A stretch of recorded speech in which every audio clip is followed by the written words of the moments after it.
Welcome to God is Open. I am your host, Christopher Fisher. Today on God is Open, we are going to be talking about James White's response to my story about Matt Slick and his inability to process and interpret proof texts. Apparently, James White watched both my debate with Matt Slick and the after show. So there's no excuse for him misunderstanding this. It has to come down to either he's being disingenuous or fraudulent, or he's just legitimately not mentally capable of understanding a very simple point. And maybe his brain is fried because he's been reading too much metaphysics, treating the Bible as a text that it is not, assuming all his ideas into the Bible and not understanding how to do textual analysis and understand these simple things, simple points. So we're going to start off with the James White clip. And in this clip, he is reminiscing about my Matt Slick story, in which Matt Slick tried to claim 1 John 3:20 as a proof text in which God knows all things. And then I instantly respond 1 John 2:20, man knows all things. And so James White takes a lot of time trying to establish things that's already established. It's the same phrase in both verses in the Byzantine. He spends a lot of time explaining the Greek behind this and talking about the structure and talking about different texts. This seems to be a strategy of James White's in which he likes to bloviate about irrelevant parts and of what's happening in order to try to establish credibility.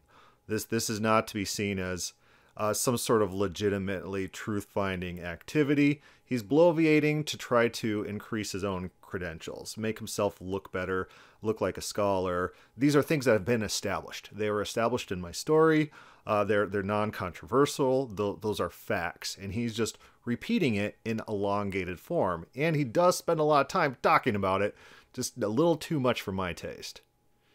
So we're going to go ahead and play that with sporadic commentary. Anyway, Chris Fisher. In that debate, Matt Slick, Chris Fisher, I don't remember if Chris Fisher tried to preemptively do this or just what. But at least 3 or 4 times. At least 3 or 4 times. It came up that Matt Slick would probably quote, or did quote from, I think he did quote from at some point, 1 John 3:20. And here's 1 John 3:20, 3:19. And by this we will know that we are of the truth and will assure our heart before him in whatever our heart condemns us, for God is greater than our heart and knows all things. So, because maidzon estin hatheos, tes cardias hemon, kai genoskai panta. So, notice what he does there. He reads it in Greek. Who's he helping? Who's his target audience? Is his audience following along? Is that useful for them? Or is he trying to increase his own credibility? there is the promise here that God by his Spirit will assure our heart before him of the truth. This, again, primarily in the context of those who've gone out, we might call them proto-Gnostics, those who were denying that Christ came in the flesh. So this is causing division, and will assure our heart before him in whatever our heart condemns us. For God is greater, maidzon, hati maidzon estin hatheos, God, tes cardias hemen, than our heart, kai genoskai panta, and knows all things. James White thinks that he is in an episode of The Office. He gives this knowing glare, knowing stare to the camera. Like one of these Office things where someone will say something and another character will look knowingly at the screen. It's this kind of Tumblr, Reddit type mindset.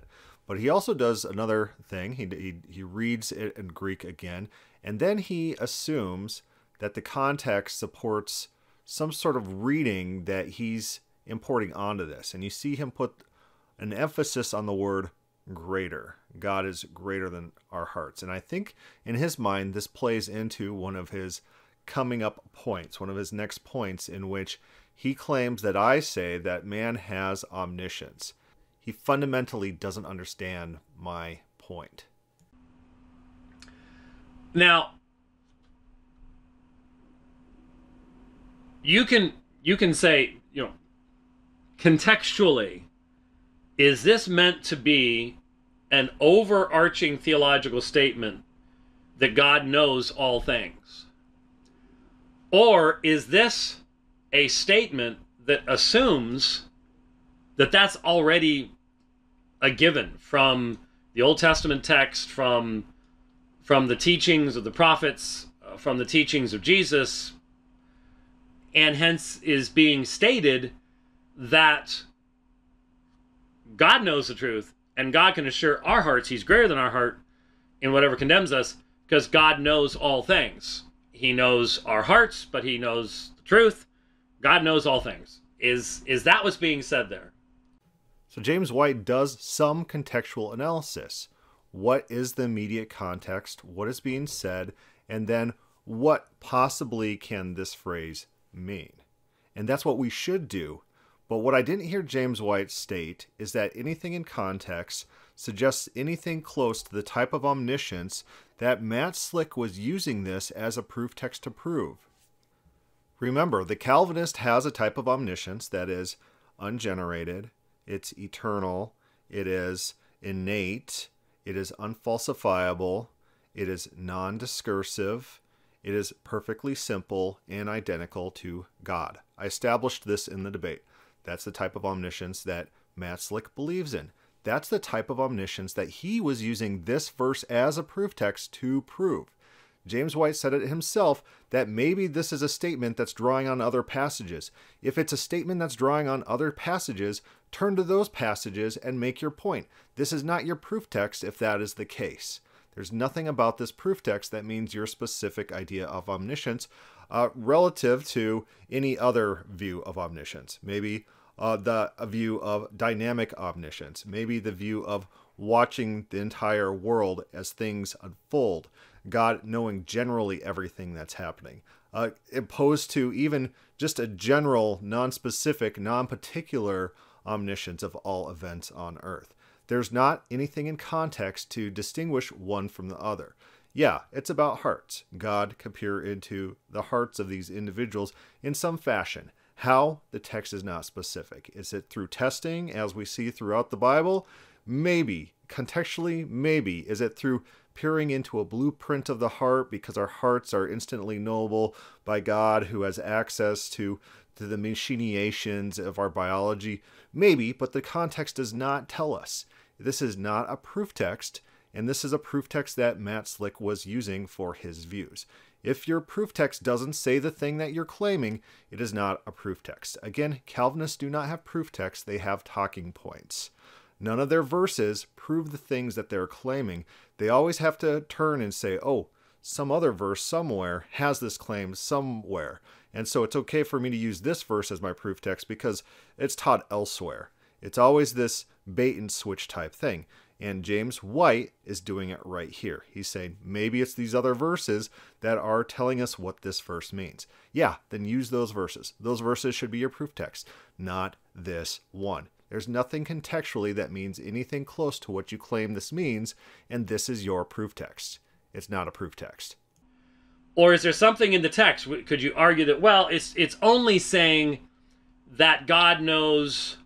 I mean, it says Panta. It's right there. God knows all things about mankind, all things about men's hearts. That's really problematic for an open theist to say. Because that's the one area where an open theist says God doesn't know. No, James White. No open theist says that. God knows the heart, and the Bible tells us how. God knows the heart because God tests the heart. King David, Psalms 139, you have tested me and known me. At the end, he says, see if there's any evil way in me, test me and know my heart. God tests to know, and that's the way he knows. God is familiar with us, is the biblical method of knowing people's hearts. Again, this is not allowed in classical theism. This is not allowed in Calvinism, and this is antithetical to their idea of what omniscience entails. They just can't have this type of omniscience that's described in the Bible, in which God tests to know. At least the open theists that are published and have taught and things like that, Sanders, certainly his whole thesis was God knows all natural knowledge of things he's going to do in his own creation, but he doesn't know what free moral agents are going to do. That's at least the most basic assertion of the open theist. Now, I don't think it works, but that's the idea.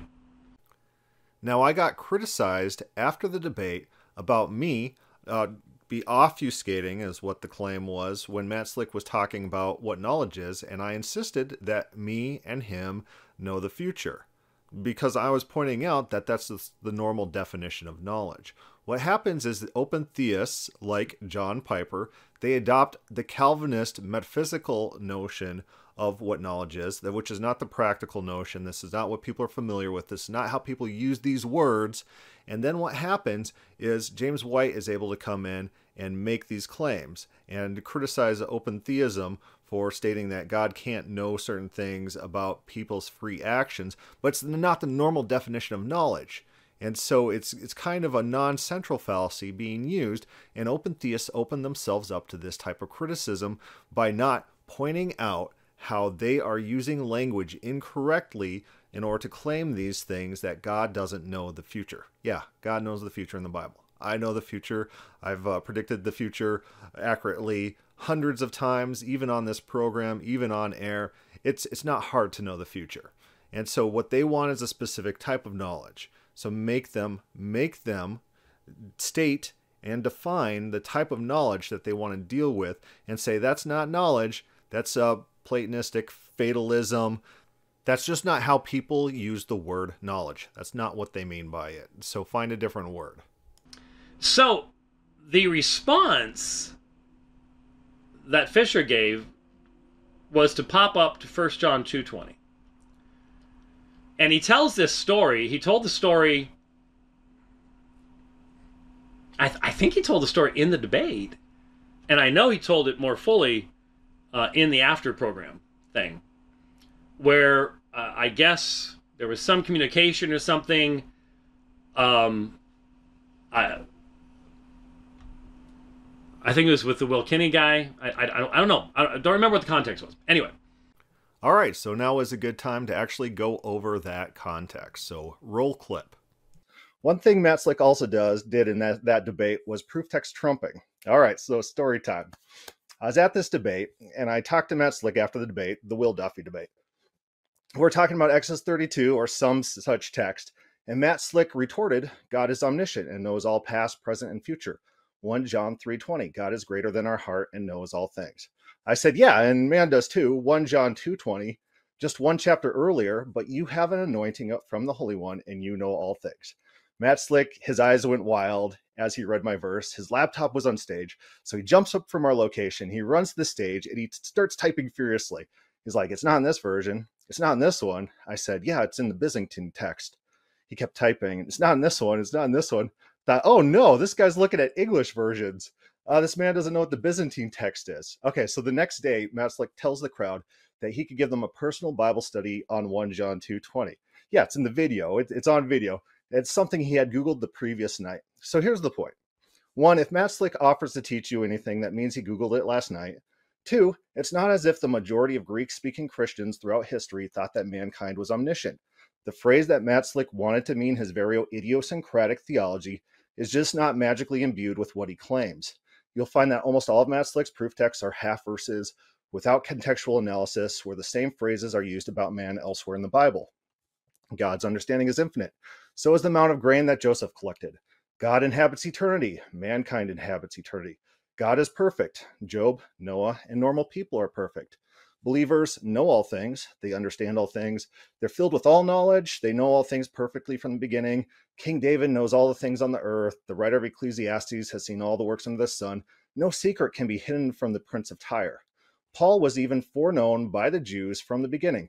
This is just normal language applied to normal human beings. Whenever Matt Slick gives a proof text, watch to see if he does any contextual analysis to show that his proof text means anything close to what he claims. Slick and Calvinists do this thing where they think that just explaining what they think a verse means is the same thing as proving the verse means that thing. We will call this the begging the question fallacy. So we see very clearly my point. My point is that you cannot question beg. You cannot assume what you're trying to prove. I've read all his proof texts before. Every single one of his proof texts that he's introducing, that he's claiming means his theology, I've read them. And they're very unconvincing that they're establishing the type of omniscience that he wants to attribute to God. This was just one example. The point in context is the language that's being used needs to have contextual support for their specific meaning that they're trying to argue from that proof text. You can't just grab a small little phrase and claim it means your special theology. That was the entire point. And then my point was not, and here's the thing, it's Pine Creek, he gets this wrong too. Pine Creek thinks I'm saying that these phrases in 1 John 2:20 and 1 John 3:20 mean the same thing. I am not saying that. I'm trying to say that Matt Slick has a double standard. He'll read one verse and just assume his theology, and then he'll read the same phrase in another verse and then read it like a normal person. He should read both verses like a normal person. Of course, the 1 John 2:20 is not saying that mankind is omniscient. But Matt Slick instantly understands that when he reads 1 John 2:20. James White does as well, but they can't make that leap and say, oh, now I actually have to do some contextual analysis to show that 1 John 3:20 has anything close to the meaning that I'm trying to assign to this as my proof text in a debate to prove open theism is wrong. That this verse has anything to do with proving open theism is wrong and my ideas of omniscience are being advocated by the biblical authors. We get none of that. We get none of that from Matt Slick. We get none of that from James White. We get none of that from Calvinists. They assume what they're trying to prove. They question beg.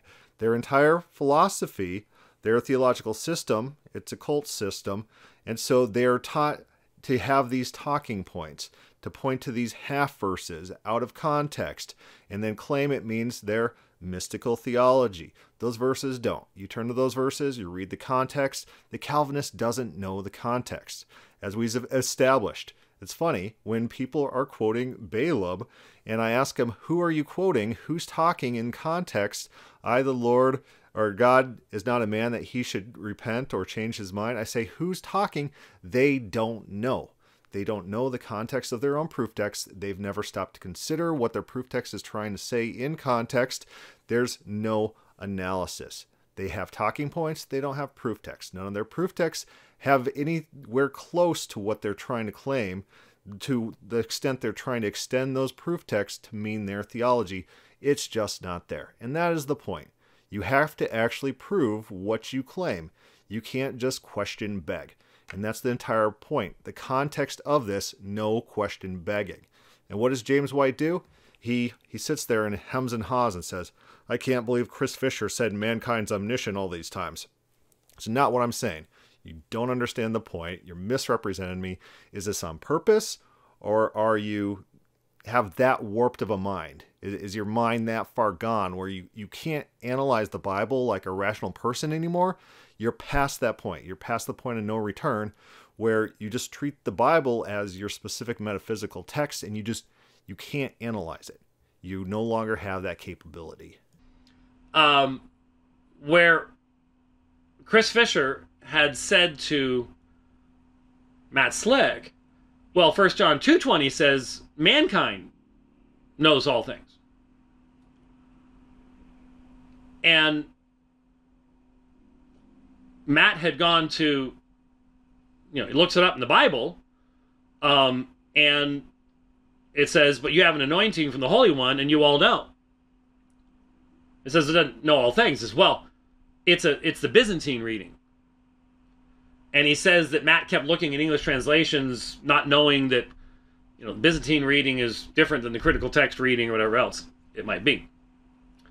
No, the funny thing was not that Matt Slick didn't know that some translations weren't based on the Byzantine and others were. The funny thing was that he did not know what the Byzantine text was. This is a man in the Christian theological realm, and he doesn't have basic knowledge of the Greek textual support. These are foundational documents that drive major theological disputes, and he doesn't know. That was the story that was told a couple different ways, I think during the debate and then repeated in the after show. So here's the variant. So Kai oidete, notice it's different than gnosko. Probably not a super significant thing, but should be looked at. They are frequently used as synonyms. Yeah, good on James White for admitting that. And here's Pontes is the critical text reading. But you'll see that the variant, and I don't really think that you could probably see that, it does display up there, over on the right-hand side, is Panta. And so that'd be the difference between, and you all know, Pontes, versus Panta, and you know all things. So it's different between the nominative and accusative. Now, there's a number of minuscules, and when you got 1739, 1881, that's not insignificant. I didn't, and I should have. Maybe I'll remember to do it. Maybe I won't. I've got a debate tomorrow night. But I should have looked this up, because is 1 John done in CBGM? Was that in the general epistles? Or is that in the Johannine literature? I'd have to look. I don't remember off the top of my head. I would like to see what the CBGM databases have on it. But you've got Sinaiticus Vaticanus, a few early translations, and Jerome that all have Pontes. And the difference, the meaning difference is, look at the context. It's 2:19:20. They went out from us, but they are not really of us. This is talking about the Antichrist, the proto-Gnostics. They've gone out from us. If they were of us, they would have remained us. They went out, so it might be manifest they're not all of us. But you have an anointing from the Holy One, and so you know. You know who the Antichrists are. You know who Christ is. And so you know. So if the critical text, if it's Pontes rather than Panta, and obviously they're just different case forms, the same underlying term. If the critical text reading is right, then what's saying is basically denying that there is some kind of special secret knowledge that that the other people were claiming, that the people who went out from them were claiming for themselves. We have a secret knowledge, that's why we've gone out. You all need to follow us because we have this secret knowledge. That's the Gnosis, Gnosticism, so on and so forth. But if it is Panta, if you have the Byzantine reading of Alexandrinus and again, 33. That's an important manuscript. Then is that parallel to 1 John 3, what we just looked at, where it says God knows all things? And the answer is no. Well, in some respects it's parallel. James White already admitted that the word used for knowledge is basically a synonym, and it's using the same word for all, so just prima facie, it is parallel. But is the meaning parallel? That's a different question. Now, I don't think that there's too much difference between the critical text and the Byzantine text on the phrase being used. I don't think there's a big meaning difference, because guess what? Language is fluid, so it really doesn't matter all these conjugations and declensions that are being used. These things are flexible. They can be used in various ways that are fairly synonymous. This is not a Bible mistake. If there's like a one true Bible, then it has to be one specific form and not the other. They're parallel. The Byzantine and the critical are parallel in this. But the question is, okay, acknowledging that this phrase is parallel to this other phrase, the critical text is parallel to the Byzantine text. Now, is 1 John 2:20 parallel to 1 John 3:20? That's an active question, and the only way you can know is contextual analysis to see if they are parallel. We shouldn't start with these assumptions. You shouldn't start with your reading. You shouldn't start with Calvinism or Platonism and import that into 1 John 3:20. You need to treat the text accurately, honestly, like a person who's just using normal reading comprehension. This is an illustration, this point. This point is that Calvinists treat texts differently based on whether it's about God or whether it's about man, even though they don't justify why their reading is at variance. And this is a debate about what type of omniscience, who God is, what his attributes are, what his character is, and this is not the time just to be assuming your attributes into your proof text. You need to prove what you're trying to prove. There is no begging the question, and that is the point. And I gotta point out, this is not an either or. Remember, we talked about various readings, interpretations of what God knowing all things could mean. There's hundreds of possibilities. So it's not even if this verse isn't actually parallel to 1 John 2:20. Let's say the meanings of 1 John 2:20 and 1 John 3:20 are vastly different. That doesn't automatically mean that 1 John 3:20 means whatever the Calvinist claims. Not how language works. There's a multitude of interpretations. There's a multitude of possible meanings. The only way you know meaning is contextual analysis. This is not hard. It's not a hard point to understand. This would not be a claim to omniscience on the part of human beings. Every time that Chris Fisher said that, I'm like, what is he talking about? So here's the point. 1, if Matt Slick offers to teach you anything, that means he Googled it last night. 2, it's not as if the majority of Greek-speaking Christians throughout history thought that mankind was omniscient. This would not be a claim to omniscience on the part of human beings. Every time that Chris Fisher said that, I'm like, what is he talking about? This is just normal language applied to normal human beings. Whenever Matt Slick gives a proof text, watch to see if he does any contextual analysis to show that his proof text means anything close to what he claims. This would not be a claim to omniscience on the part of human beings. Every time that Chris Fisher said that, I'm like, what is he talking about? We will call this the begging the question fallacy. Apparently, James White has clips of me or heard me say things like mankind is omniscient. I don't know where he saw that, but if I'm doing that, it's in the context of mocking Matt Slick, of mocking James White because of their double standard, because they beg the question, because they don't prove the things that they're trying to prove. Again, I say in the debate, it's not that the majority of Greek speakers throughout history thought mankind's omniscient. They're just normal readers of the text, and that's what we should be. We should not be assuming our theology. James White assumes his theology. Matt Slick assumes his theology. These people are not biblical scholars. They're pundits. It's not saying you know everything. It's saying that you know because of the charisma.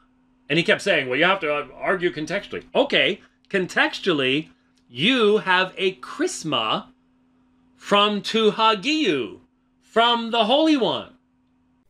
He's talking Greek to himself. He's not arguing against anyone. I did not argue that mankind's omniscient in that text. I argued the exact opposite. But he has to reframe it because I don't think his mind comprehends the actual point that proof texts are only proof texts if they say the thing that you're trying to claim, and you can't just assume it. Begging the question fallacy is the overall point. He just doesn't seem to understand that. And so now he's trying to fight a boogeyman that doesn't exist. So when that claims that 1 John 2:20 is about mankind having omniscience, as if that's like a view that anyone holds, seriously, nobody holds that view. Everyone reads it like a normal person. Calvinists ditch that standard when they move a chapter forward, one chapter forward, all that goes out the window. No contextual analysis. No understanding what things mean by the contextual points being made. All that's out the window. They need their proof texts because their proof texts do not exist in the Bible, so they'll grab anything, no matter how shaky. That charisma is not omniscience. That's absurd. That is the last possible reading of the text. It would be saying, you know who Christ is, you know who those in the fellowship are and are not in the fellowship, because you have anointing from the Spirit. That has nothing to do with omniscience. And I'm just like, I really wonder, what's the motivations of someone that would make that kind of wild, wacky assertion, other than, well, it works real good in online debates because nobody knows what I'm talking about. Okay. But he kept saying, well, you have to make a contextual argument. Okay, the context says that's stupid. You have a chrisma for the Holy One. That's not a claim of omniscience. There is no parallel between the two. So I just thought it would be useful to address that while we had accordance up and could pop it up there and accomplish something in the process. So tomorrow night. So the question that we have to ask is James White stupid? Is he dense? Or is he a liar? We understand that Matt Slick is probably the most dishonest person in theological circles, and James White comes in behind him. But this is an open question. Is James White just too stupid to understand the point? Or is he just lying to his followers? Is he doing this bait and switch thing where he argues a separate point in order to try to look smart for a question that came up to him because he doesn't actually want to deal with the actual argument? Is this man a fraud or is he stupid? Vote down below. Anyways, questions or comments, put that down below in the comments or start a thread on the God is Open Facebook page. Thank you for listening.